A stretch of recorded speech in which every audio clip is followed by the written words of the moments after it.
Hello and welcome to the Heresy Lodge. I am your host, Dylan Cooper, with our constant co host over here. Gavin Franklin. And guys, we are here to finish Age of Darkness. Hopefully. Instead of going through half the book last time, we went through 3 of the 9 stories, so we got a third of the way done. But first, some housekeeping. Yes, of course, always. First thing, we got a really cool comment on Apple Podcasts from our boy Alfarius. Was it Alfarius? We will never know. But it was really cool, really nice. He said that he can't get enough of us, and he feels like he hasn't finished a book until he's listened to one of our episodes about it. I just think that's really cool. Appreciate the shout out. Touched me. Reviews are awesome, guys. We appreciate them. We love you. It's nice being loaded back. That's good to love all around. Yes. Other things, we will be releasing our first tabletop-ish video on the YouTube, kind of just explaining our plans for that and how that's going to go. Mm-hmm. As always, if you want to contact us, you can do that by emailing us at theheresiolodge@gmail.com. You can tweet us at heresiolodge. You can join our Discord that's pinned to the Twitter. Leave us reviews because they're fucking awesome. Like and subscribe to us on the tubes. Any other housekeeping you want to say? Well, guys, there's a lot of things going on right now. I mean, we're almost halfway through the Heresy novels, which is insane. It's kind of crazy. Are you sure? There's only 32 in the Heresy itself, and then there's Siege of Terra. So, yeah, we're getting there. And then we also have the YouTube channel going up. I'm going to be in Orlando by the time this podcast released, so I kind of announced that previously. If you guys are there, go ahead and say hi. But more importantly, the most important thing here is it is Dylan Cooper's birthday coming up. It will be past, tomorrow the 10th will be my birthday. It will be passed by the time the podcast is released. But cheers. Happy birthday. Thanks. For sure. It's and it's a good one. We have mead. Big fans of mead. I had to come back. After last week, I felt like I had to. I understand. I failed us. You did. You were our first repeat. It was. I didn't realize I was the first repeat. So I got something that was pretty crazy. I feel like this was a good pick. Yes, this is solid. It's called Odin's Skull. Solid name. From Dansk Majad. This is the same people. They make a mead that we have a lot called Viking Blood. Yeah, Viking Blood's good. Quick backstory. Well, I get this. So when I went to go buy this mead, the dude at the cash register, because it wasn't anywhere near here. I was on my way back from Kentucky, stopped at a random exit, and they just happened to have the mead. I was like, oh, that's great. And the guy was like, man, have you had this stuff? And I was like, yeah, I mean, not this one in particular, but I drank other ones. He's like, I went on the boat last weekend and drank a whole bottle of this. I was like, fucked up. I was like, that's a really weird boat drink. Yeah, I don't know if I'd want mead for a boat, but I mean, this is thick. And he comes out and says that he'd been working at that place for a long time and recently got an opportunity to buy an entire keg of this mead, but it came looking like a barrel. Holy shit. He was like, I don't think I would be able to sell it. And I was like, dude, can you imagine having a D&D night or something and people are getting mead from a barrel? If we make enough money, we are going to get a mead keg for the tabletop. That's all we do. It's we tap the mead keg out after 4 games. Yeah. Oh, it's their turn. We can definitely turn the tabletop into an interesting drinking game. Yes. Very positive of that. Every time you roll a 1. Oh, shit. Well. Woo, we might get through 1 turn. Yeah, we roll very poorly, me and you. A lot of 1s. All right. So, back to the topic at hand. Age of Darkness. Lots of exciting things, but I'm very excited to talk about this book. Yeah, it's really good. I'm ready for us to talk about Iron Within. Yeah, man. Is that your favorite? Yeah, I think it's my favorite. A lot of these are good. Savage Weapons was fucking awesome. That's good. The Face of Treachery was good. Yeah, but anyway, let's start. Last Remembrance. Last Remembrance. This is by John French. I don't know of any of the other books that John French has done so far, and it doesn't look like he has anything coming up in the Heresy series yet. I don't know if he does any. He does have a Siege. He writes the first Siege of Terror book. Okay. But we kind of see these with these novella I think they're called novellas, yeah. collections. You'll see authors that very vaguely have anything to do with the heresy. They'll come in and just write something. Yeah. It's always fun. So he did The Last Remembrancer, which is a story about I wouldn't say it's the last Remembrancer, but it's like the last Remembrancer assigned to the Luna Wolves The last, that like... lived.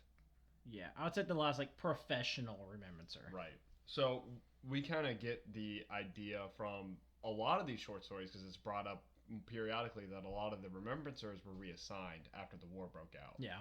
So they were like, oh, shit's not good enough for us to paint anymore. Go make bullets. Yeah, I mean, I wouldn't say they were in a time of peace before, because, you know, it's constant war, but they weren't fighting themselves.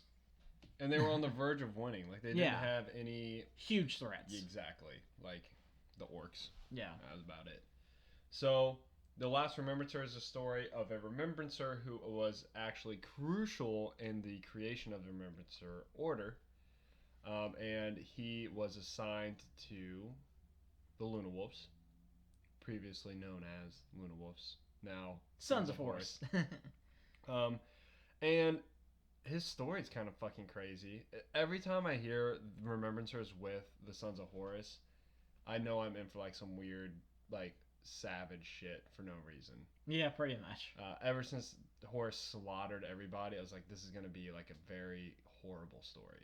I don't think I thought he, like, went back to the Luna Wolves. He, like, was assigned somewhere else and then, like, went to them after he heard of Isfahan, because he, like, couldn't believe it. So I think he was assigned to the Luna Wolves, but then got put on like an expedition fleet from the Luna Wolves. Maybe something like that. And so he wanted to go back to the Vengeful Spirit, and he knew enough people because of his influence in the Imperium to get him there, and he went with a group of Remembrancers because he convinced them that it was their duty. And they got fucked. Immediately, they all got slaughtered. I think my favorite scene from the book was from the story. Was when one of the Remembrancers, they were like, come with us. And she was like, why? And then they shot her. Well, I mean, she got what she deserved, right? That really did happen. It was crazy. Yeah. Remembrancers and Horus. Horus does not like he doesn't fuck Remembrancers. around. Even when he was dying, what was that? I don't even remember the Remembrancer's name in False Gods. That was like assigned to him. Yeah, I remember her you were talking about. She was like royalty, basically. Mm-hmm. I can't remember her name either. Yeah, and he told her a bunch of shit. Yeah, on his deathbed. And then he's alive again, and like his first order is like, kill her. Ah, I said way too much to that bitch. Yeah, I was drinking a lot that night. I was messed up. So the story is Horus basically, he has this guy go and be his particular remembrancer, and he witnesses all this debauchery and crazy shit that the Sons of Horus are up to, and it's really disgusting. And then Horus sends him to the Sol System, knowing that he's going to get captured by Rogal Dorn. So the remembrancer basically comes out and is like, I'm supposed to give you a message, basically. Yep. And the whole time we have Rogal Dorn interrogating him with... Iacton Cruz, baby. And I enjoy where Iacton is. Iacton is now like a... He's like a... To Rogal Dorn, he's like an equerry almost to Rogal Dorn. Yeah, kinda. I agree with you though. In the review where you talked about you wish that he had the Luna Wolves armor. Yeah, yeah, because they talk about like the remembrancer like is like looking at him as just like a plain like gray armor, and I was like, man, wouldn't it be badass if he still had, like the wolf on there is like the lone wolf. Maybe that's a precursor to something coming in the future. The gray armor. No, true. I don't know if he would become a Grey Knight or not, but I know two people who become Grey Knights. The only one I know that becomes a Grey Knight is Garo. I know Garo. And someone else who shall not be named at this time. I'm pretty. There's a Blood Angel. Okay.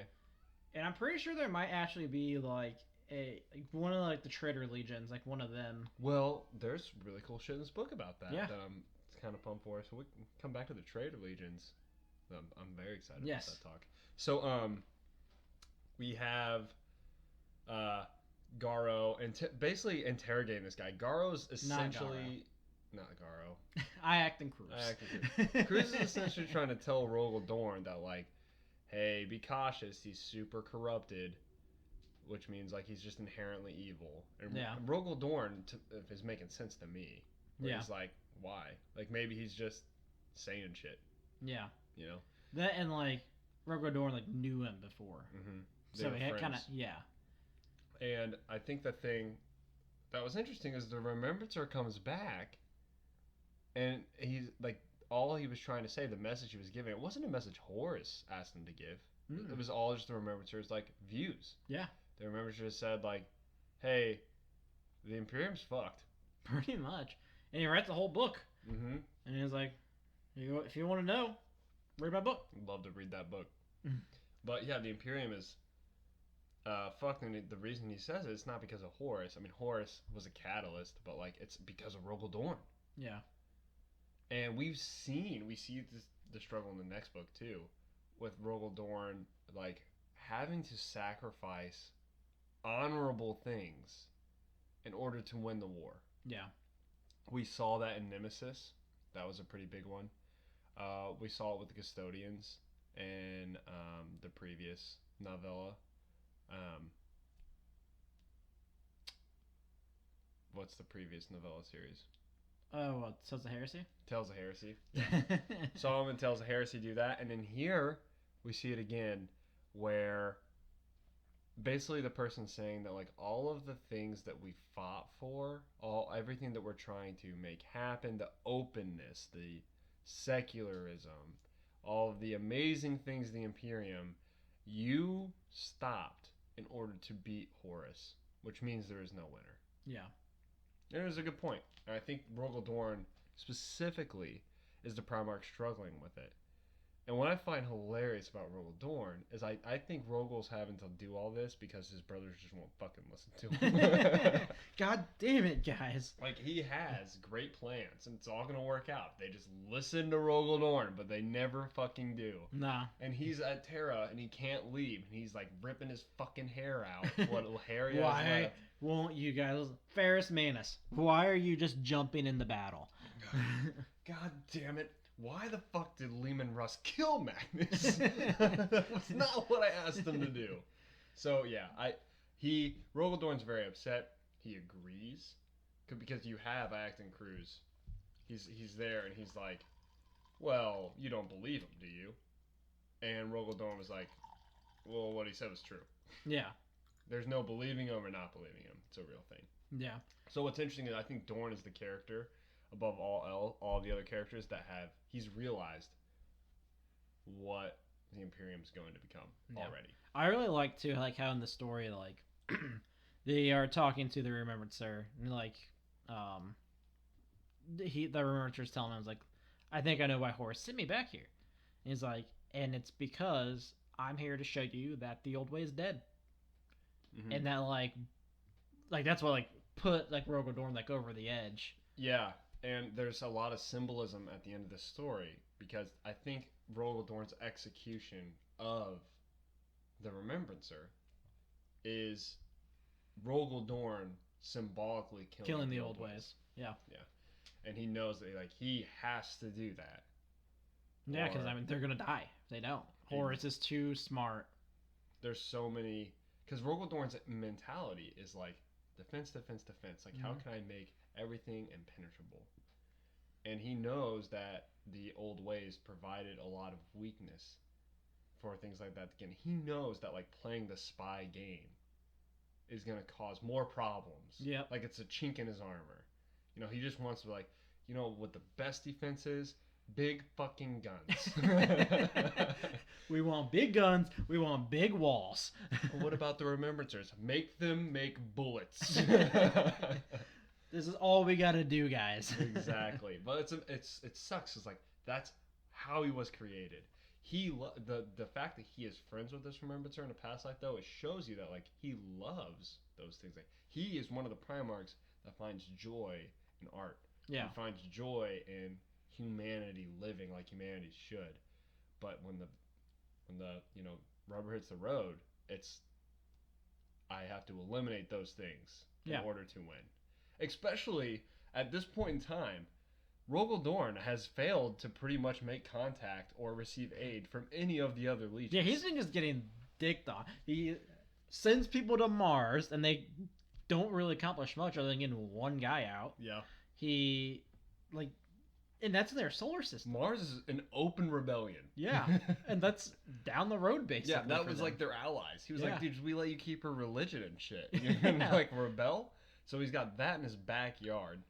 And, I mean, the shit that's happening on Terra by itself, like, it doesn't even have to be like the crazy shit. Like, there's still like savages and shit on Terra. I mean, we saw that in Nemesis when the Custode ship got shot down. Yeah, and we'll see that a lot in the next book too. It's kind of crazy, the stuff that's happening on Terra. And so he's having to worry about that. He's having to worry about the custodians thinking they're better than the Imperial Fists. Like, they think they're in charge of the planetary defense. Yeah. And Rogal Dorn is like, you're hiding all this shit from me.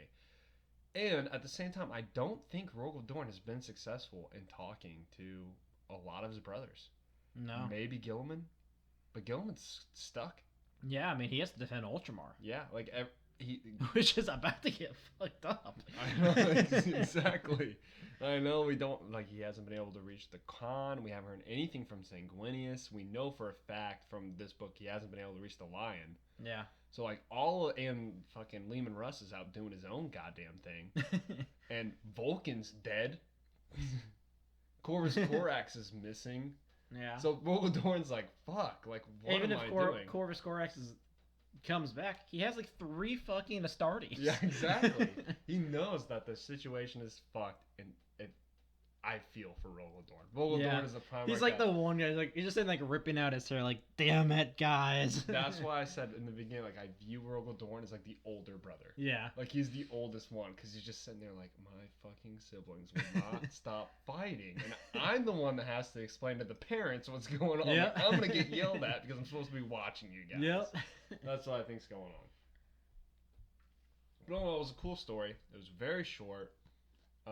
And I think it just spoke a lot to Rogal Dorn's character. Mm-hmm. I think Rogal Dorn I don't think he's going to get his own book. Like, I don't know all the books that are coming in the Heresy, but I feel like... I don't think he has a Primarch book either. Yeah, I think he's just always, like, there in the background. Yeah. And he's, like, his entire story is building up Terra, what he has to go through, what he has to sacrifice. I'm fine with that. Like, Rogal Dorn isn't a character that there's a book about, but he's got so many short stories that he's involved in because he's such a pivotal character that he's touching everything else. Yeah, because I'm pretty sure like Primarch books there's like the Lion, the Khan, Alfarius, the Night Haunter, Lorgar, Fulgrim. Yeah. I feel like I might be missing one. Portorabo, maybe. Oh yeah, there is one for Portorabo. Mm-hmm. I think there's 7 so far. I mean, I would like to see one because I'm actually interested in him. I like Rogal Dorn, but I think he just plays he plays the older brother in the background, like trying to get everything together. He doesn't have a book dedicated to him. But one thing I would like to see more of is Sigismund. Yes, he's supposed to be a bad motherfucker. I know. I want to read more about that. But that was the last Remembered Sir. As we know, the Remembered Sir gets executed by Rogal Dorn. Yep. Kind of good ending. It was interesting. It all got wrapped up. Then we have Rebirth. And this is the one about the Thousand Suns. Yeah, this one was interesting. It was, but also not really to me. See, I thought the reveal was interesting, and then after that I was like, all right, I'll just kill him. You know, it's frustrating because you told me who it was, and I didn't think it was going to be that big of a deal, but it kind of was. Yeah, that was the entire point of pretty the story. much. So the idea is these Thousand Suns are returning from space into Prospero. They were attacked by someone. I'm going to assume it's the Space Wolves in space. Sure. So they got all scattered. And they wind up on Prospero, and they are looking for answers on the Ruined Planet. Yep. They send 9 to 12 people down, Yeah, and that's like when they like discover like The Space Wolves were Yep. the ones responsible. why the fuck would they do this? And then they come under attack. So they're assuming the Space Wolves are still there. Now, immediately to me, though, this makes me think that that's not correct. Because the Space Wolves are not a legion. Yeah, they're gonna be right in her face. They're gonna be sitting there with a flag and a welcome party and like, welcome home. And not We're only gonna that, fuck you. they're not a legion that sticks around. Yeah. Like, once they've decimated something, they're gone. They're not going to play babysitter. Yeah, I mean they to a kill it to planet. kill it. Exactly. So they're thinking, dead. Bye. Yeah. So You look at the planet's still there. it was kind of like a situation where it was like, okay, maybe it's probably not the Space Wolves. And I'm wondering, who is it? You know, I could have thought like Alpha Legion at first or something. I could see Alpha Legion. I could see Word Bearers. I actually thought it was the White Scars. Because I know that they go to Prospero. Yeah, I've heard that at one point too. Mm-hmm. So I thought it was the White Scars, and the way that the attack formation kind of happened, like out of nowhere, they weren't able to detect them. Like that's very White Scar. Yeah, it is. So I was like, maybe it's the White Scars, but it was not. It was the World Eaters. So the way the whole story works out is the captain, I don't remember his name, of the Thousand Sons. He orders his men down to the Prospero. And they're looking for all this information. They get attacked and captured. The captain's being tortured by Karn. Yep, of the World Eaters. I thought this was super interesting because we in Tales of Heresy saw Karn. Yeah, he was very put together. Yes, yeah, exactly. Very put together. That's that the was not exact word. planned. Not at all. We do not do that. Yeah, and like here he was apart. Like his whole mentality was fucked. Yeah, I mean after he was given the nails, like you can tell like what that does to someone. I didn't know, or actually we did know, didn't we, that Karn had the nails? I figured they all did. Well, we saw that in the third book. Oh yeah, because Loken mentions it, I think. Yeah. So Karn, he's just a bad motherfucker. And what's so cool about this is like the Thousand Son has lost all consciousness, and he's trying to like regain his powers. He's trying to remember what he's doing throughout the interrogation process, and he's also trying to get information from Karn. Like he's interrogating his interrogator without the interrogator knowing. And what I love about this is this dude has the ability to like read emotions or minds or whatever. Yeah. He's like, it's pointless on Karn. He's saying whatever the fuck he thinks. Yep. There's no filter. Like there's no reason to go. He's not hiding anything. Yeah. So he's thinking that he's gonna die. And I thought that Karn was going to offer him to join. I did too. So this is the thing about the Thousand Sons. I don't think that they ever like joined. I think they were just like traitors. Thrusted in there. They were like a sub-traitor faction. Like they weren't necessarily allied with Horus. They were just fucked in general. Yeah, they were put against the wall. And I could see like, I mean, we know the book like Fury of Magnus. He goes to but he's not like going with. Yeah, I don't think he's there for Horus. I think he's there to just confront the Emperor himself. Well, he's there for other reasons that will get revealed later, but which I don't want to like spoil that for you. But I don't think that like because the whole time I'm like, okay, you're a traitor. Namaste. Now kiss.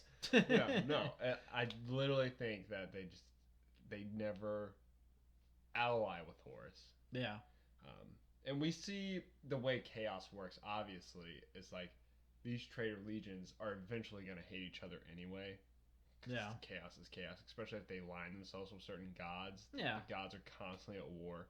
So it's not like Fulgrim and Angron are having tea right now. You know, that's not what's going on. But, I can see it. Yeah, and even the loyalist Primarchs, there's only a handful that would still talk to each other, I feel like. So, yeah, kind of like an interesting thing going on with the Thousand Sons. It turns out the Thousand Son, the whole story is like he learns about what happens. Yeah. That was the boring part to me. Yeah, So I already know what happens. fucking know what happens. Why am I learning about this guy learning about it happening? I already know the Thousand Sons. It's like a random thing. And then Karn kills him. I was like, well, that was cool. Yeah. The whole I time did thought like the he was gonna get out. conversation though that the Thousand Sun had with him, where it was like, I know why you're here. You're looking to get cured. Yeah, yeah. Talking about interesting. removing the butcher's nails, and thought maybe something would be in their library for it. That is a topic I want to talk about next week. Okay. Is not only the butcher's nails, but all of the other ailments that are plaguing the legions, and why the emperor chose not to do anything. Okay. Because we Enough of have, that. I wouldn't say it's proof, but we have a conversation in here where the Thousand Sun is like, hey, we can fix that here on Prospero. Yeah. Could they? I mean, probably. Probably. Why the fuck didn't they could have fixed it on Prospero. The Emperor could have fixed it. Oh yeah, easy. So what the fuck's the Emperor doing? Yeah. Oh, interesting debate. I agree. Interesting topics there. But yeah, the Thousand Sun eventually dies, but his first captain, or his like second in command, survives the attack. Well, survives the whole Prospero situation with the World Eaters. And the last scene we get is like him running out into Prospero, like, I'm gonna figure shit out, and that's it. And after that moment, I realized what this book was doing. It was setting up characters for like a story. Yeah. Yeah, I mean, these are supposed to be prequels and sequels. Yeah, that makes a lot of sense now because we have what's the one I'm thinking of? The Sons, Forgotten Sons. Mm-hmm. We have the Ultramarine from Forgotten Sons as he's leaving. He's like, I'll avenge you. I'll take down these people. Yeah. And like we're talking about, I want to see more of that story. You know, we have even the one in Liars Do. There's like a kid that like figured out what the Alpha Legion's doing. Yeah. You know, and like, oh shit, what's happening there? In Rules of Engagement, we have an Ultramarine that's like, I'm now figuring out how to do all this. I can't wait to take it out there. Yeah. You know, and now we have in Rebirth this Thousand Sun roaming Prospero that is vowed to like figure shit out and do stuff about it. I'm like, oh, I wonder if he's gonna like be a character now. And then we because we didn't even talk about the one that like survived. There was one that like the Thousand Sun that survives. Yeah. Yeah, that's what I'm talking about now. How did I miss that part? That's what I've been discussing for the past. I had a tequila shot earlier. I think that got me, guys. Jesus Christ! I'm sure you guys have understood that. I have been. I thought we were still talking about the captain. No, his second in command is what I said. Holy shit! Oh my God, are you okay? Put me down. Take me behind the barn. All right. Well, I'm gonna need some more of this apparently to catch up. I also need some more. Oh my God. Look, I'm not working tomorrow. I deserve this. Yeah. So what I'm saying is, this guy, he was there. He survived, and we now have like this avenging son story that seems to be prevalent in all these stories. Yeah. So is Thousand Sun. That was one of my least favorites, actually. Yeah, it was okay. I thought like the reveal was really cool. Other than that, I was like, oh, okay. Well, it felt long for no reason. Do you want to say that is Chris Wright that wrote this? He writes the Scars novel, which I'm is really excited for another reason I thought it was the White Scars. That makes sense, yeah. And he also does The Path to Heaven, which is the last book in the Horus Heresy. So yeah, Deliverance Lost is halfway through. Isn't that crazy? I don't think this is accurate. Yeah, because Siege of Terror is all the way up there. They've already printed those. Yeah, but I can show you the wiki. Okay, maybe I'm like fucking it up. This is embarrassing. Yeah, looking at the wiki, we aren't even close. Oh, son of a bitch. Okay. Counting Siege of Terror, there's 59. Okay, well, you know. So, like, Buried Dagger is the last of the heresy. Oh, it's not even on here. No. Alright, well, we'll figure it out. that goes... I mean, this isn't even, like, fully accurate. This says... Oh, that one goes to book 36, okay. Yeah. Huh. There's a lot. Alright. Well, we move on from Rebirth to The Face of Treachery. I like this fucking book. This was a good one. The Face of Treachery was solid. Oh, this was the Ravenguard one, right? This was Ravenguard. Yes, this was a good one. It was very... By Gav Thrope. We've seen Gav Thrope. Yeah, he wrote something. Oh, we haven't seen Gav Thrope yet. I think he wrote a short story. He writes Deliverance Lost. another one. Well, I'm very maybe that's where excited we for. saw it because it's our next one. He did write another short story. Which one did he write? In Tales of It might have Heresy? been the. No, it wasn't the Dark Angels one. Here, let me fucking go grab the book. All right, hiatus. Well, I'll talk while he's gone. So we have the Face of Treachery, Raven Guard. Basically, it's a Raven Guard ship that's late to Isfan 5. And as the Raven Guard do, they come in quietly and secretly, trying to get as much information as possible. They first come across an iron... Oh, actually, before the Raven Guard show up... He did do the Dark Angels one. Call of the Lion. Oh, okay. There we go. Before the Raven Guard even show up, do you remember what happens at the beginning of this book? The World Eaters are chasing some salamanders. God damn it, dude! To fuck them some more. The salamanders are getting fucked and fucked and fucked, and this whole time, like, I wonder if that ship's gonna escape. And he's like, you know what? Fuck Angron's orders. I'm gonna go kill this ship some more. I feel so bad for the salamanders. Literally this entire book. Like, we know what happened to them on Isfan. Then we get The fake ultramarine killing of the Yeah. salamanders. The whole time I'm like, oh my god, why are you killing salamanders? the one with PTSD. Oh, We have and then he this- dies. Yeah, he dies. We have this one. They're just getting fucked some more. Like, please, man, put them. They're okay. Jeez, yeah. And like the whole time the Raven Guard are like, we're not going to recover from this. I'm like, have you seen a salamander that's lived so far? Cause Yeah, I I'm very haven't. curious of the numbers because I know like the Raven Guard lost a lot. But Because I know Deliverance Lost is about Corvus Corax going to Terra to be like, I don't have any Astartes left, guys. Yeah.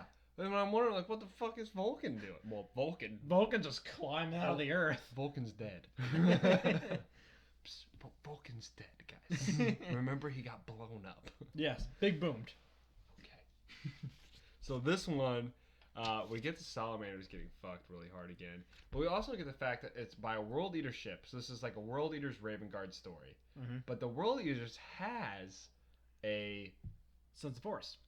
person, or what did he call him? Like a something from the Sons of Horus. He was like watching over them. Yeah, I can't remember. it was almost like a secretary or yeah, something. like he's watching over them, making sure the ship is doing what they're supposed to do. But the World Eater captain is a World Eater and doesn't give a fuck. I'm sitting here thinking, like, who the fuck could this be? Like, I was just gonna be like a random Sons of Horus guy. Because I'm like, I was why? thinking it was like a captain. Yeah, some captain that they don't know. Like honestly, I was thinking like Torgadon or Abaddon, somebody like that. What's frustrating to me is all these short story captains are ones they never name in the book, and they're just random people. I'm like, oh, okay. Like we'll see in the like one about the Dark Angels. Oh yes. I'm like, who the fuck are these people? Yep, You know what I pretty mean? much. Yeah, where is Namil. Yeah, Where's Namil. Namil? Yeah. So, the Raven Guard, they come in secretly, quietly, trying to figure out as much information as possible because the like military general is having like dreams Yeah. about Isfan 5. So he's telling the captain of the Astartes that are there, like, hey, I'm pretty sure we're going into like some crazy shit. And the captain doesn't trust him. Yeah. But he's like, I'm gonna come in quietly and ask for information and shit, but fuck you. Pretty much. He's like, how could you ever say that? But the Raven Guard is like super fucking smart and calm and collective. Yes. Like they're like scan through this and they intercept some message and they're like, yeah, it turns out this legion, this legion, this legion, they all Everyone's turn traitor. bad. And he's like, interesting. Okay, so we may be the only Raven Guard that are left. Maybe we should leave. I'm like, well, Horus Corax might be alive. It's like, okay. We can go Are for, we sure? we can go for Horus Corax. And I'm like, dude, how are you not freaking out? Yeah, Like, for real. every You're way other- too calm and collected. Every other legion, like the fucking Astartes would be like having some crazy panic attack. Yeah, and that's he's like a meltdown. and he's like, what's our next best move? We may be the last Raven Guard alive. I And it's not declare even like- myself Primarch. Yeah, it's not even like an emotional thing. He's not like, Corvus might be dead. He's like, our Primarch may no longer be in existence. Maybe we should go back to Terra? I don't know. There's no like written thing for this. I'm like, dude. Hey, bring up that manual real quick. Is there anything for dead dad? Did Berbute write something about this in the new release? The new codex? Yo, where's my navigator? I need you to do something for me. I don't have a 9th edition codex yet. I'm not quite sure what I'm supposed to do. So he finds Korax is alive, and they rescue Korax basically. Yeah, there's like this cool like mission like They okay, we're actually gonna go sacrifice- around because like they end up going like it's on like 4. No, so what happens was there's 3 ships, Right. and the Astartes general says, "Hey, send 2 of the ships to Isfahan 4 with their engines blazing." Oh yes. So all the world eaters with Angron, of course. I don't know. This blows my fucking mind because I don't know why the fuck Horus was like, "Yo, you know who needs to be in charge of hunting these guys down? Angron." Well, honestly, if I just gave it to him just so like he felt important. Yeah, exactly. Because I mean, we saw what happened on on Isfahan 3. He was like, "Fuck this! I'm going down and killing people." For no reason. Yeah, and Horus is like, I kind of I figured this would happen, but damn it. That's another thing I want to talk about next week. We should keep a list going. Is Angron's role and the War Master's plan versus Yeah, versus Lehman Russ's role in the Emperor's plan. Okay. Because Angron, I think, is Horus's dog. Oh, okay. Mhm. I can see that. Well, he's just a shittier version. So, they basically sacrifice these 2 ships and the humans aboard to rescue Korax. But things start going south when one of the world eater ships starts trying to intercept them. The one that was chasing the salamanders. The one that's chasing the salamanders. And the whole time he's being told not to do that. Yeah. And then like the Sons of Horus guy also is like, don't fucking do that. He's like, I don't care. So it turns out the Raven Guard essentially got really fucking lucky. Oh yes. Because Korax should be dead if it wasn't for the Alpha Legion. For some reason. We have no idea why. So we get this big reveal in the end as this World Eater ship is turning to try and take out the Raven Guard ship that's rescuing Korax. The Handler, that's someone called the Handler from the Sons of Horus, is actually an Alpha Legion. Yeah, and it's really great because like, who are you? And you just get the I am Alfarius. I'm like, oh. But is he? That's the It question. very well could be Alfarius. Yeah, didn't several of them say I am Alfarius? Because it wasn't like several of them. No, so it was the guy that's the Handler, and then the World Leader's second in command, like the dude he's known for like ever, pulls a pistol on him. Yeah. He's like, what's going on? He goes, I am Alfarius, and just blows his fucking head off. Awesome. Like, holy shit. It makes me wonder multiple things. First, I really do wonder, because it may have just been like they're really good at disguising themselves. That's the Alpha Legion way. Do you think maybe the Alpha Legion's recruiting other Legion Astartes? Well, if you remember, in what was the Space Wolves like? Prospero Burns, they talk about how like the legions spy on each other. Right. So I mean, it wouldn't surprise me if a spy was planted for a long time. I like that. Well, we know about Alfarius too. Kind of talked a little bit about his Primarch book. Yeah, I mean we don't know anything, but apparently he's been infiltrating everyone. Yeah, he's been like disguising himself as Astartes. Yeah, he wasn't the last one found. He could have been the first one found. That's what the book says. Yeah. Yeah. It's like he's just been like fucking around other legions, like actually disguising himself. I hope that's real because that'd be awesome. So I can't wait for that book. I'm very excited. I love reading about the Alpha Legion. It's like Alpha Legion is like the most fantasy of fantasy for me. Yes. So I'm like, this is absurd, but it's so fucking good. Yeah, I almost wonder if it'd be better if you read the Primarch books than the Siege of Terra. I think that might be a good idea. Depending, I think we need to do some research. It depends how many of the Primarch Primarch books are out. Yeah. Also, where they end up. Yes. Like if they do what happens after the Siege of Terra, maybe we do it afterwards. Yeah. We'll see. But they rescue Korax thanks to the Alpha Legion. Really liked this story. Yeah, it was cool. One of my favorites. I really liked how last week you were like talking about the Alpha Legion. It's like, we're not done with them. You're like, oh, interesting. I'm so excited that like it was really cool because we were talking. I hadn't finished reading the stories, and you're like, oh, they're gonna be there. Oh, they're gonna be there. Don't worry about it. Like I was talking about the Alpha Legion. I was talking about the White Scars, and I was talking about who else? I was talking about how the Ultramarines like played a big role in everything. Yeah. And like no, everything. Every single story is like an Ultramarines thing, and it very much was. So that was The Face of Treachery by Gavin. Very good. Then we go into Little Horus, which is Dan Abnett's contribution. It wasn't as amazing as I thought it was. Dan Abnett, especially for a Dan book. Exactly. Like, I was expecting a lot more. I'm glad we had it. Yeah, I enjoyed it, and I like Axamon as a character. I think he's interesting. He's like the only Sons of Horus who I think is. Whatever you're about to say, I think I'm disagreeing with you. I think he's the only one that I could see that is like redeemable.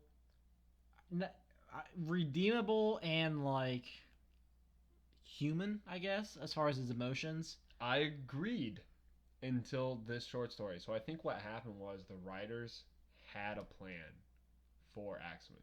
Mm-hmm. They were like, okay, they gave him this like human-esque feelings about things, and then it kind of, I think, in my mind, I'm thinking that like they didn't want to follow through with it anymore. They're like, we're running out. This is what we want to do.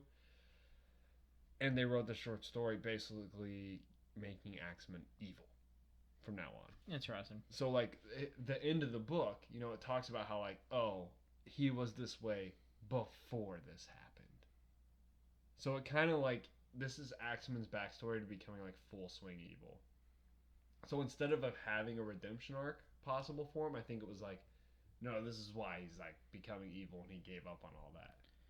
So like how I saw the story, I saw this story of like how he is like almost like removed from Horus because, you know, he had like the perfect face of like Horus, like he was little Horus, and then like the disfiguring of his face like pushed him away from that like scene. Exactly. Like, so the reason he looked separate. Oh, I understand what you're saying. Like he is now separate. Like Horus was, like, now. Exactly. He's still the mirror Horus Horus of the past. He was like supposed to be like Horus of the past. It was like, oh my gosh, like Axeman he might be what we need. Yes, I understand what you mean. He is literally Horus's mirror. And in this one, ever since what happened to him, he's now Horus now, which is corrupt as fuck. So like this story to me is like them giving up on a redemption arc for Axeman and just saying he's evil. Yeah, I can see that. He's now following Horus's footprints. He's literally the reflection, like you said, of Horus. Yeah. Which is frustrating because I wanted to see that divert. I thought that would have been such a cool story. Yeah, especially like being like in the Mournival. Mm-hmm. I did find like, I mean, the story was interesting. Like we have the, I guess, recreation of the Mournival, and like his whole thing was like, what did they call themselves the again? True Sons. Yeah, he only wanted like the True Sons there. But it wasn't. What was interesting about that is I thought you meant True Sons as in the ones that looked like Horus. Mm-hmm. What they actually meant was the Terran-born Marines. Oh, I didn't notice that. I thought it was supposed to be the ones that looked like Horus. Yeah, it's not necessarily that they looked exactly like it.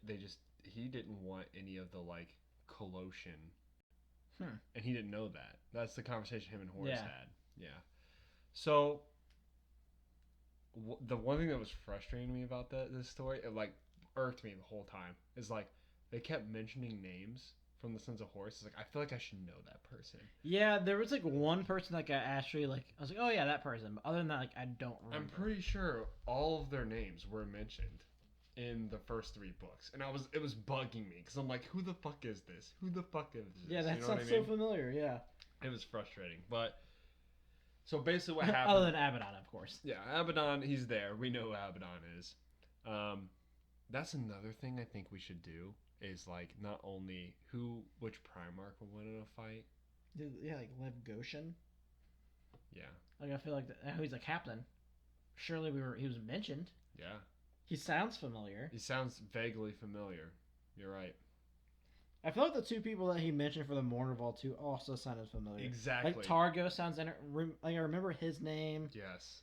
But it's been like 12 fucking books. Yeah, there's so many that we've read since then. It's so hard. Well, who is this guy from the Sons of Horus? And I mean, is now like my we've been almost doing this podcast for a year, and before that, like I was on Legion when we started the podcast. Yeah. And I think I read the book in like probably February last year. It makes me sad. It makes me realize how weak our minds are. Damn it! If only we were Mechanicum. If only. I don't know if you would love to do that. We've had this conversation. Hey man, death is scary. Be a robot. Yo, can I get one of those synthetic cocks? Hey man, I just want my wife happy, okay? We've killed it. We've killed the whole bottle in one podcast. Do you remember this? There's no kind of off topic, but we played a tabletop game like a month or two ago. We went through 2 bottles of mead in one game. Oh yeah, it was like a 500-point game too. It wasn't. Yeah, it like, wasn't even. No, it was 700. Okay, Oh, it was like 730 because that was my army before. 2 bottles of mead. I had like a big can of beer that we split between us. It was crazy. It was a good time though. Yeah, good time. So back to it. Basically, Axeman is trying to find replacements for the Morning Bull. He's giving suggestions. Abaddon's giving suggestions. Abaddon's playing it like politically without knowing it, I think. Yeah. 'Cause he's trying to get people from his corner into the Morning Bull. And Axemon's still treating the Morning Bull like the Morning Bull. He's still like it should just be an unbiased. It's also like this interesting thing too, like where like they would mention like every Morning Bull member except for Torgadon and Logan. Which is, that's weird, but yeah, it happened. Yeah. The whole thing's weird. Like, I don't know, like the whole point of the Morning Bull was to have these, like, opposing views of Horus. And opposing views of each other. Yeah. So the fact that 2 of them weren't traitor makes fucking perfect sense. It was really smart. I think that fulfilled the Morning Bull. Yeah. The concept of the Morning Bull. Yeah. So this is like the Morning Bull's coming back together. In my mind, the Morning Bull's dead. Mm-hmm. Ever since Horus turned, the Morning Bull's dead. I think that's still the case. But basically what happened was they came up with 2 suggestions. They decided to follow them into the next engagement to make sure they're doing the right things. Both of them succeed. But during the engagement, Axeman gets attacked by White Scars. Yep. It's fucked up, which I'm glad. That was cool. Because at first they were fighting, Iron Hands. Yeah, Iron Hands. And then, like, This was like they're like these, like, statues were there. And then, like, the statues were gone. They're like, the wait a statues minute. were the White Scars. Yeah. That was cool. This was like a rebellion against Horus from like an Iron Hands captain, right? Yeah. That rallied like it's like random planet of like various- I feel like it was just like a Xenos planet and he was just like using it. Didn't he have like he rallied salamanders, Iron Hands, and White Scars together, Something like that. and then like And salamanders, dude. we didn't read about the salamanders here, but I'm gonna assume they got fucked. Of No, course. it's so funny because like I was talking to Katie about the book we were reading, and like this, I think I was talking about the lost warriors or whatever, the one with salamander and old. Okay, yeah. And I was like, yeah, so the salamander, and she was like, well, all I know about the salamanders is they suck. Because she's played the fucking... the one game I got you for Christmas last year. The Space Marine game. Yeah. And it's like, the salamander dude's completely worthless. I was like, they don't suck, okay? Just They're suck so in that fucking cool, game. Katie. They're really cool, okay? Oh, that's funny shit. Yeah, so we didn't hear about the salamanders. We're going to assume they died. There's a good chance of that. So they have this fight. Little Horus, basically it's defaced. Loses his face. And it gets put back on. It's all messed up, and that was kind of like the whole thing. Like before this, like the whole time, like Axemon's like hearing like a voice, Oh, yeah. That's a like big thing. like breathing. I don't like who they revealed the voice to be. Who was it again? It was Logan. Oh yeah, it doesn't make sense why it was Logan. Like why wasn't it Torgadon? Exactly. He killed Torgadon. Should have been Torgadon because Axeman killed Torgadon. Yeah. It should have been like the ghost. He of wasn't even Torgadon. close to Logan. Yeah. Like he didn't really care for Logan that much. But The him- only one that liked Logan was Torgadon. Yeah, that's true. And well, I guess everyone in the world loves Logan except for us. I like Logan. Logan's like cool, but he's like the grayest slates of See, gray slates. Him other and than Garo are the only like gray slates I can get behind. I can't. Those are the two that like they're too gray. Hey Like, man, give me a fucking Ariman. No, I have an Logan. army for Garo. I know you do. And my Green Knights have fucked you twice. I've got an army. Well, I'm taking it very easy. I can't. Just you I wait. can't wait to just fuck your tight little Oh. asshole in front of all these people. Good luck. Good luck, sir. That was a little Horus. From fucking my asshole to Horus. Okay, good time. good time. Ah. What's next? The Iron Within. I don't think people really listen to this, do you? I hope not. I hope everyone quit listening 10 minutes ago. We're gonna get the one. We'll have our second review ever. And it's like, man, they really talk about fucking each other. Huh? That's a little weird, but 10 out of 10. Talk about his tight asshole. That was very strange. I didn't know how to react, so I just turned it off. Okay, Iron Within. Here we go. Best one. This was so good. This was the best one. Like, it really sucks because this dude doesn't write any more fucking stories. Really? Rob Sanders. Does Can't he do find 40K? anything. I feel like he might do 40K. I don't see anything about Rob Sanders. I'm gonna Google him real quick if you want to go on about what's about real quick. It's fucking awesome. So this was another, I think, setup for a Space Marine, and a traitor Space Marine at that as well, being a loyalist. So this is an Iron Hands book, and what I think is interesting about the Iron Hands is they had a lot of infighting when the heresy started off, because not a lot of the Iron Hands really understood why Portorabo turned. And I don't think Portorabo really understand why he betrayed the Emperor either. Yeah. So it looks like, just to kind of cut in, Rob Sanders does another short story in the Primarch's book that's coming up. Mm-hmm. He does The Honored, which I think might also be a short story book.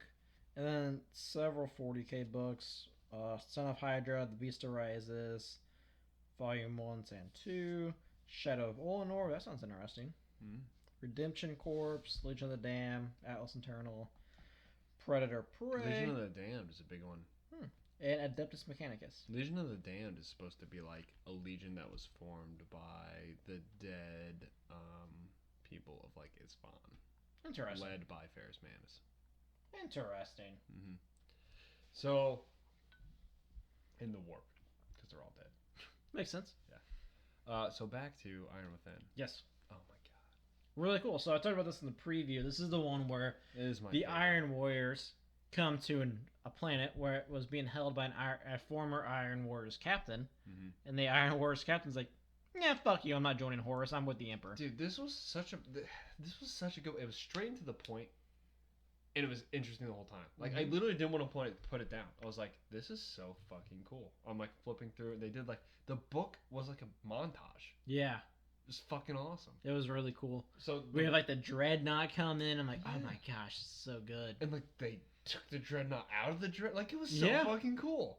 So basically the Iron Warrior captain who was sent to watch this planet, essentially this planet is like a barren wasteland that has a massive cave system, and anything that is on the outside it gets rusted very easily. Yeah, because of like the rain. Yeah. Like it's super like acidic. Which was a huge issue for them taking over the planet. Yeah, it was hard. I saw like the Titans were being like rusted and destroyed, and, like falling in like the cave systems and shit. So the initial takeover of the planet, like before any of this, like that's what made Portorabo tell this their captain or whatever, Warsmith. I fucking Warsmith. love that they're called Warsmiths, by the way. That's That is a really cool so name. badass.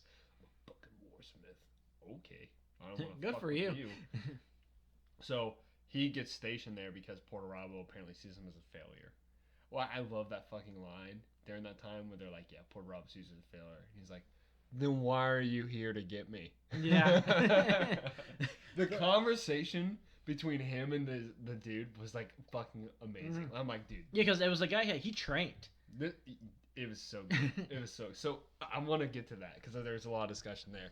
But they have like this thing where like they built this entire citadel because they're like the Iron Warriors are big on fortifying. How do we make crazy ass fucking defenses, much like the Imperial Fists?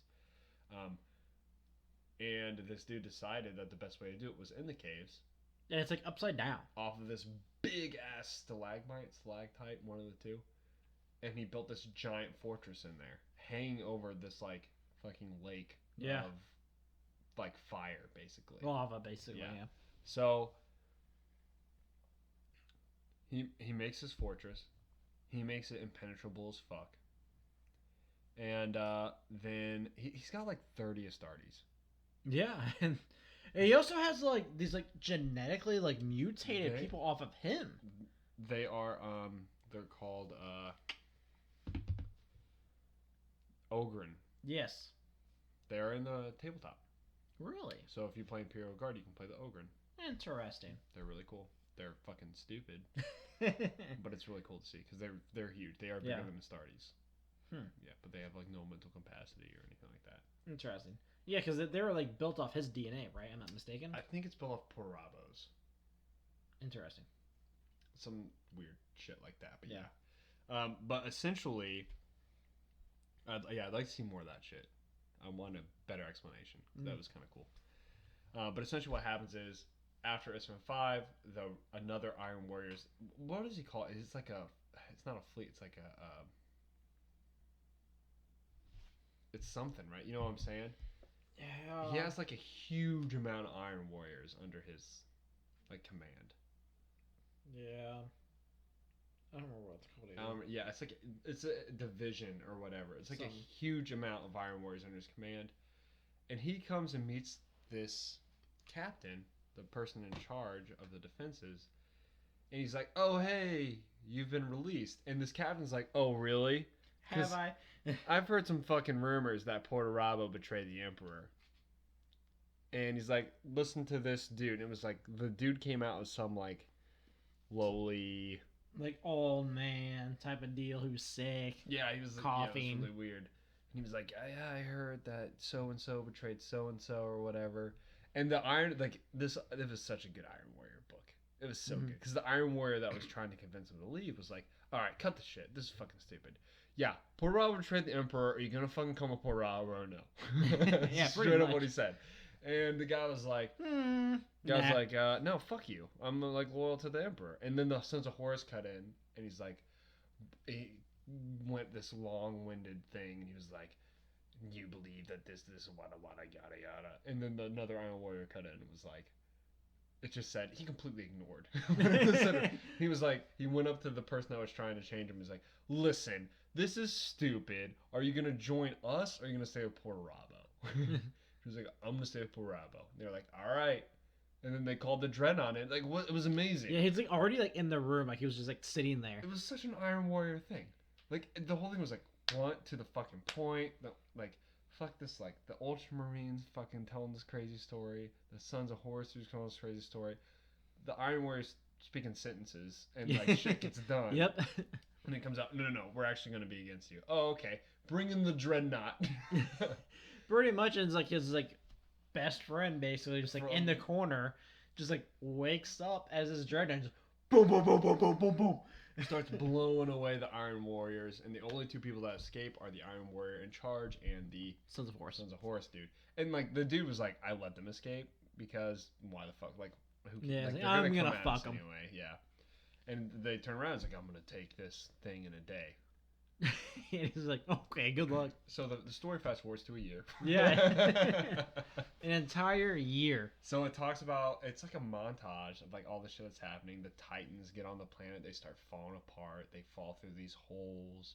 The people go and they like fill the lake of fire up and kill them all. It was so fucking awesome. Like they'll like sacrifice like levels of their like fortress. Yeah, it was nuts. Like they'll just like let it collapse. They have, fall like back to these areas to the like kill safe zones. rooms like just full of like ammo and stuff. And they just sit in the safe rooms for months and just start blowing. Yeah, shit it's away. like full of like food and weapons. It's insane. Like the defenses that they think of are just nuts, and it's so cool to read. Like it was a montage, which is hard to do in a book. And this montage was like, oh, they're fucking. I'm just thinking about all the numbers they're going through, all the numbers, and like it kind of ends up with their last stand. Yeah, we have like the Dreadnought left. They have like a contingent of warriors. Yeah, like the Horus met the Ultramarine and like 3 or 4 other people. They're making their way up. They have a bunch of like, one of my favorite parts though of this book. Oh no, I want to back up because my favorite line from this entire book was in here during the conversation, and it was fucking hilarious. So the dude is addressing the guy that's trying to get them to leave, and the guy stops him. He's like, "I'm above you in rank, so it's actually this or this, whatever." Yep. And the guy stops him, the dude in charge of the facility, and he's like, "The only reason you're above me in rank is because you're too weak to be loyal, so you got promoted. Fucking killer line. It was so good. I was like, holy shit, the Iron Warriors fucking rock. Yeah, they don't mess around. I like them. Like, they talk so much shit, like, right to your face. They don't give a fuck. Like, he was like, it was amazing. He's like, the only reason you're promoted is because you were too weak to be loyal. So they had to find some fucking chum bag that would just be a yes man. That's pretty much what he said. Pretty much. So they're doing their last defense of this citadel, and I love this line here where, like, the Ultramarine is like, wait, you're betting on this place to fall? And he's like, of course, like, every fortress falls. Like, that's fortification 101. Yeah. Like, every fortification, if the enemy will dedicate enough resources, will fall. The goal is to just prolong. Yeah. Like, as much as possible. And I mean, they did it for a year. For an entire... That's nuts. Yeah, and like, at one point, like, he even, like, says it, too. He's like, I have stalled you for a year. Yeah, and the Ultramarine... You should be embarrassed. Yeah. Oh, it was good. The Ultramarine was like, I thought you guys were just gonna, like, go forever. He's like, that's not how this works. Like, I love your enthusiasm in us. Yeah. But, like, that's not how fortifications work. We plan for failure. And they really planned for failure. Oh, man, it's just so great. It was, like, reading, I was like, this is fucking nuts. And, like, as he was revealing his plan, I was like, no. Yeah, so, really? like, we have, like, they're, like, finally, like, on, like, basically the last floor. Mm-hmm. And, like, the Iron Warriors come to attack the other Iron Warriors. Mm-hmm. And they finally, like, stop the Dreadnought. Like, they go through, like, this, like, little hole in the wall. The Dreadnought is stuck. Yeah, so, like, they get to the last stand, and they killed everybody except for people on their side, and they're like, all right, we got to make a run for it. There's, like, 8 people left. Yeah. And that's when the Ultraman's like, make a run for it. He's like, yeah, watch this. And then I got a blows up plan. the wall. Yeah. And then starts running through this, like, secret passageway in the wall. Yeah. That's when all this shit Yeah, happens. the Dreadnought gets stuck. They actually, like, the Dreadnought's, like, being shot at. And, like, you hear him, like... Moaning. Yeah, like, moaning and, like, almost, like, crying. And he's like, we gotta get him out. So, like, they get him out of the Dreadnought. They use the Dreadnought to get the Dreadnought out. Yeah, he, like, pulls his, like, arm, like, up and just, like, rips himself out. Yeah. And they take him back. They get to, like, the last zone, I guess. And he gets on the intercom. And is like, hey, man. Fuck you. Yeah. I wasted your... Not only did I waste your time for a year, but you're fucked. Hits these detonators, blows up the place, and they teleport onto their fucking ship. Like, the first plan was, we're gonna blow up this whole thing and make a fall on them. And I was like, holy fuck. Like, imagine... Yeah. They had, like, 30 Astartes. Yeah. So the Iron Warriors attacking have committed, like, thousands and thousands of Astartes, Titans, and so many Stormbreakers to kill a fortress of 30 Astartes.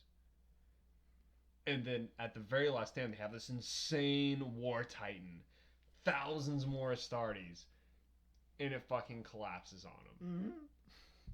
Mm-hmm. And the dude's literally like, fuck you guys, and then teleports to their ship. Yeah, because they put a teleporter on the first ship that landed there. So, dude, the fucking Iron Warriors are genius, yeah. Man. This dude's a fucking genius. They get there and they just take it over. They take the whole thing over. Like, the Ultramarine is very important in this because he kicks ass. Yeah, he does. does. The Iron Warriors are really good defense. The Ultramarine is just way better at battle. Yeah, he just beats the fuck out of, like, the top guy there. Mm-hmm. It was fucking cool. And then you get this concept, it's like, what are we going to do now? And Ultramarine's like, come to Terra. We need you. Yeah.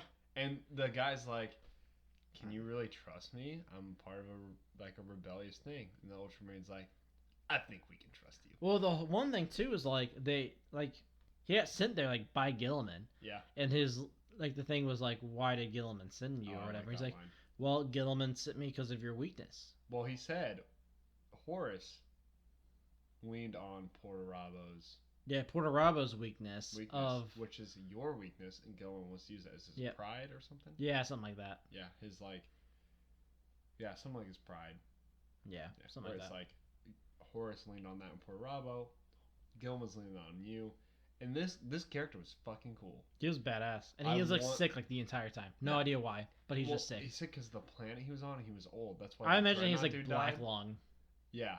Because that's what happened. They were like, yeah. oh, this planet fucked them up. That's why the dude is a Dreadnought now. Because they actually died. Oh, he right, died right, on yeah. like the same planet. Yeah. So I really want to learn. I want this guy to be like a character. I want to see him again for sure. I want to see him a lot. 'Cause this was such a good story. The whole time I was like, Yeah, this is such well I written. hyped it up, so I'm glad I like lived up to the hype. Yeah, it was like military tactics to the extreme. It was Yeah. like reading about like an actual historical insane siege battle. Yeah, I it was like, awesome. "Whoa, this is sick." We're over, but we're gonna power through. Yeah, we're only 5 minutes over. We can get through the last one. It's This not is too gonna be long. a bit of a longer one because I think we're both a little tipsy. Look, the Mexican restaurant I was at gave me a free tequila shot. I had a really big marg. Now I've had some mead. I'm feeling it, Mr. Krabs. Savage Weapons. Yeah, Savage Weapons. By probably, arguably, my favorite author at this point. Yeah, Aaron Dembski Bowden. Yeah. Bowden. Graham McNeil's pretty fucking good though, like right up there. Graham's my favorite because he came onto the show. He did. I think we'll get ADB because that's the goal. I want to get ADB because I want to get. I really want to get Dan too. I do want to get Dan. But the thing is, like, ADB, everything he has written has been fucking gold. Savage Weapons was gold. It was. So, this is the story of the Lion and the First Legion doing combat with the... What are they called? Night Lords. Yep. And Conrad Kurz. Yep. I mix Or them the every Night time Haunter. too. Yep. Night Haunter. I always mix him, Conrad Kurz and Horus Corax. Corax. Yeah, Yep. so I always Every mix fucking up. time I do the same thing. They're CC. Yep. And they're like the same fucking person. Yeah. So, Conrad Kurz, the Night Haunter. Dude, this was nice. It was like a refresher because we got. This is to the see... first time the Lion hasn't looked like a moron. Oh no, the Lion looked like a moron here. Did he? I thought he looked normal. The Lion, dude, the Lion losing to Conrad Kurz. What the fuck? It's the Lion. The Lion. Not only did the Lion. I expected lose, more out of him fighting, but I yeah, feel like what the fuck? this was the first time I didn't feel like he was just doing stupid shit. Here's the problem that I have with his decision. So basically, what happens is the premise of the story, and it's the premise of the entire First Legion story in the Horus Heresy, is the fact that Horus decided to send the Night Lords to preoccupy the First Legion, and they did a really good job. Yeah. Well, if you think about it, too, like the Dark Angels, they kind of fucked themselves by, I don't know, not talking to their main world, and they probably lost a good amount of their warriors. The reinforcements, Which actually gets mentioned in this book when it's Conor Conor Kurz. When's the last time you were at Caliban? Yeah, what's going on with Caliban? Mm-hmm. And like, the Lion just like smiles, like, dude, your planet's gone. Luther is the ruler there. I don't know if you know this. No idea what he's talking about. Yeah. Lion's dumb. Like, this was amazing. Okay, so this book, I will say, the main character and all that stuff, I'm really wasn't that interested in the two, like, I cared about like Conrad Kurz and the Lion's fight. and Servitor. Yeah, because he's a bad is so motherfucker. fucking Holy awesome. shit. Servitor made this fucking book. He is crazy. Servitor is fucking nuts. Like, I'm like, okay, maybe Servitor might be the most powerful fucking... They're at least Space making him Marine out to be. Yeah, like he's The last- fucking badass. I mean, first Heretic, it's he was not- hyped up. This he was hyped up. It's not just like how good he is at combat; it's his fucking attitude. Dude, The he's things such this a man snarky says. bitch. So, basically, the premise is the first is he's been 2 years. They've been fighting. I think so, something like that. So the Night Lords and The Dark Angels? Dark Angels have been fighting in this like outland sector for like 2 years, and that was Horus's plan. He's like, "Hey, take the first, make them busy," because the Night Lords aren't like an impressive legion in themselves. Does that make sense? They're not like insane, Yeah. but they do a good job. So he's like, take that insane legion and take them out of the. Yeah. And that's exactly what Conrad did. So, they've been fighting for 2 years now. They're super annoyed by it. Conrad finds their like main hub and sends them a message to go meet at this like outland like post. This is the first thing that the Lion did wrong, in my opinion. First off, he should never have gone. That's not how you win this battle. Maybe because you can kill Conrad, but he didn't, which is like mind blowing to me. Yeah, I thought he would be a lot stronger. Yeah, it was like Conrad fucking destroyed the lion, which I think is important. Yeah, Primarch rankings might need updated. Yeah, because I honestly think Conrad's fucking amazing. Because we talked about how the Space Wolf Lehman Russ was like I can the only people I can't kill is Conrad and Sanguinius. Yeah. Conrad's fucking crazy. So basically, they go and meet on this planet. The first thing the lion does wrong is he agrees to meet with just 2 Astartes. Incorrect. You know why it's incorrect? Because fucking Servitor's gonna be there. He's a bad motherfucker. He would be anyone. Yeah. Servitor would be like a fight for the lion. Yeah. So the fact that he would agree to just 2 Astartes is already putting him at a disadvantage. And I love when they get to the moon, and the person he hails on the comm is Servitor. Yes, oh my god, he just shit talks him. Servitor's like fucking talking shit.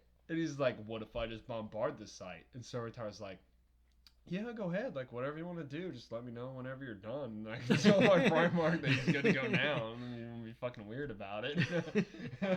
Yeah, Servitor's great. And the lion is like, Servitor. Servitor's like, okay. Yeah, and even like, when like they all come down and like they're just like hit Servitor someone else and then like the 2 other Dark Angels and they're like, he's like, so you're so and so, right? Like, you know, when I kill you, I'll make sure your head's hanging over here out of respect. My favorite thing is like, there are 2 things that happen with Servitor during that conversation. Like, that's fucking hilarious. One of the guys is like, Servitor, I promise to kill you by the end of this. Like, it goes on a big Dark Angels chant, like, I vow by whatever. And Servitor's like, actually, this is my rank. Because he's like, I vow to kill you, Servitor. He's like, first Captain Servitor. It's like a very like fucking Captain Jack Sparrow moment where Servitor's like, dude, you have no idea how many people have vowed to kill me in the past like week. Good luck. It's Captain I've killed Servitor. so many of you guys that it's almost annoying. And Servitor kills him. Yeah. He kills the same dude that vowed to fucking kill him. Servitor's like, oh yeah, it's Captain Servitor, and then fucking kills the dude the next one. He's such a badass. Servitor is a badass, and I love like at one point one of the Dark Angels, he like says something in their language. And I was like, what does that mean? He's like, it means that you fuck pigs. Yeah. He's like, why did they laugh at that? He's like, because they have no honor. I'm like, no, because it's fucking hilarious. And he's Servitor. He's not sitting there like, you've dishonored me. He's like, that dude just said we fucked pigs. One thing I do find interesting, Servitor's hands painted red. Yeah. Which means he's marked for death. Yep. I don't know what that means. I don't think it's ever going to happen. Yeah, because it's Servitor. Yeah, like, what could he have done that, like, dishonored I want to know. Primarch? I want a Servitor book. I would fucking love that. I'd beat the shit out of that book because he's fucking hilarious. But yeah, it was Servitor made this book, and then Conrad Curse beat the shit out of the lion. It was not only did he beat the shit, it was an unfair fight because the lion drew his weapon first. He stabbed him like in the back, not in the back, but like it was like a dishonorable blow. Yeah. It was just like a cheap shot. Yeah. And then Conrad Curse still beat the shit out of him. Yeah. And the only reason like Conrad even got hurt is because he got stabbed by one of the captains. Yeah, so one of the Dark Angels had to save the lion. The lion would have died. Surprised me. It was very surprising because, like, in my mind, I'm like, okay, the lion would beat the fucking shit out of Yeah, I mean, I'm pretty sure the lion's 3rd on my rankings. Well, remember in the beginning, I was like, the Night Hunter might be one of the most powerful Primarchs. He fucked him. It was 1-on-1. It was. Like, there was not a lot of intervention other than the captain saving the lion. Yeah. And then we got Servitor killing the one guy. It was awesome. Yeah, it was cool. This is a fun book. It was. Let's do a ranking here. Yeah. What's your favorite? My favorite is definitely Iron Within. Mm-hmm. I would say Iron Within. Hold on, let me open this. I'd probably do. Savage Weapons is my second favorite. Just watching Conrad Curse and the Lion duel it out. I actually have. I think I'll do Iron Within. Okay. Forgotten Sons. Oh, see, that's my third. Forgotten Sons is my third. Liar's Due is my third. Get the fuck out of here. I really enjoyed Liar's Due. I didn't enjoy it that much. Over Savage Weapons? I enjoyed Savage Weapons is my fourth. It's my next one. Dude, come on. Savage what happened? Servitor say all that shit and fucking the It was really good. I just really enjoyed the Alpha Legion. My fourth favorite was The Face of Treachery.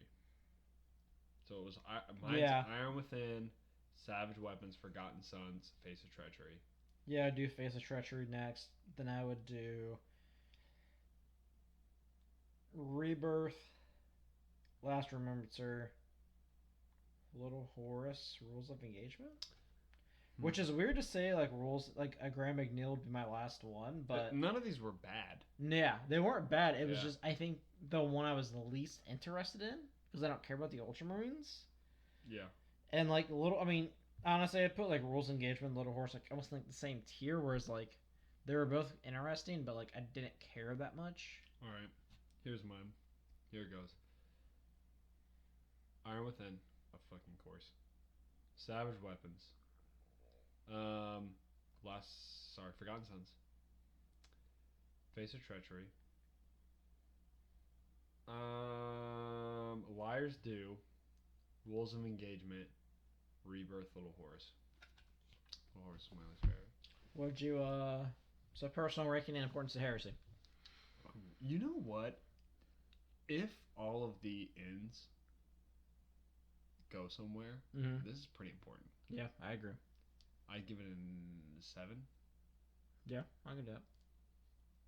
Enjoyment wise, probably a 7 too. About there. Yeah, I agree. Like, they were, like, interesting, but, like, some of them were, like, too long, and others were almost too short. Yeah, Rules of Engagement was kind of a rough read through, I think. Rebirth was kind of rough. Little Horus, even though it was short, was kind of rough. But in general, this is, like, even all the books were, like, they were really good. Yeah, it was good.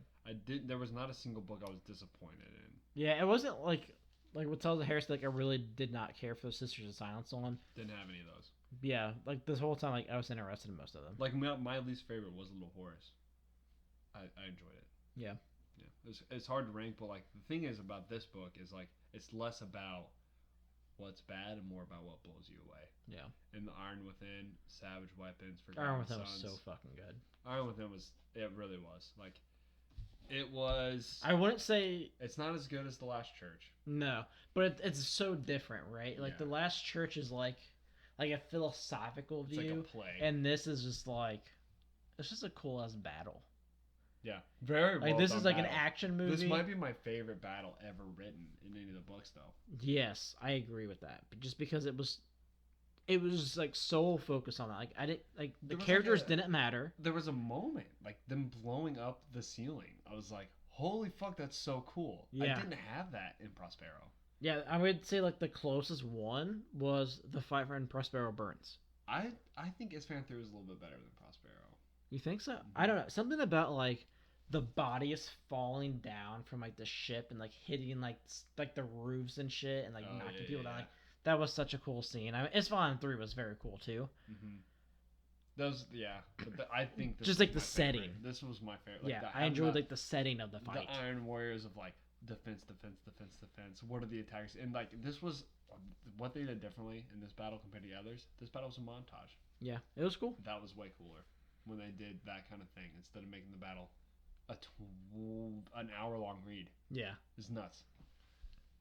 Yeah. All right, there we go. Yeah, guys, that is our review of The Age of Darkness. So we had to get through 6 books, stories, I don't know, whatever you want to call them. We also finished off an entire bottle of mead, so it was a good day. Yeah. Ran a little short, actually. Yeah. So hopefully you guys enjoyed. If you want to get with us, hang out with us, talk with us, you know that on our Twitter at Heresy Lodge. You can email us at theheresiolodge@gmail.com. You can join our Discord, which is pinned to our Twitter. Also, please like and subscribe to our videos on the YouTube. Also, if you would like to leave us reviews for our Apple Podcast listeners, it was really fucking cool to see. Cool. Like, we have like several like 5 stars, but like no like actual comments. Mm-hmm. The comments are really cool. We enjoy hearing from you guys. Let us know what we can do better. Just a warning, like when we do start doing the YouTube, it might start off rough like we did here. I mean, we're gonna make the podcast has gotten better. We've talked about this. Like, yeah. We've talked about how much we plan to invest in this. We're going to be doing a lot better, I think, going forward, which is cool. I think it sucks though it happens like this far into the heresy, but I think it's going to just get it's different. Like the podcast started off rough. I think we're in a good spot now. The YouTube might start off a little rough. It'll get better too. But this is all new for us. We're learning with you guys. We want you to be on the journey with us. Hope you enjoy. And we will be back next week with whatever we're going to talk about. We're going to have definitely some type of Legion stuff going on. And please, I think like the biggest thing for us too, like for me personally, the Discord is the way to go because we love to share memes. Yes, that's the important part. So guys, hope you enjoy. We will be back next week and look out for the YouTube to hear about the plans for that. Have a good weekend and we will be back next week with our shit show probably. Have a good one, guys.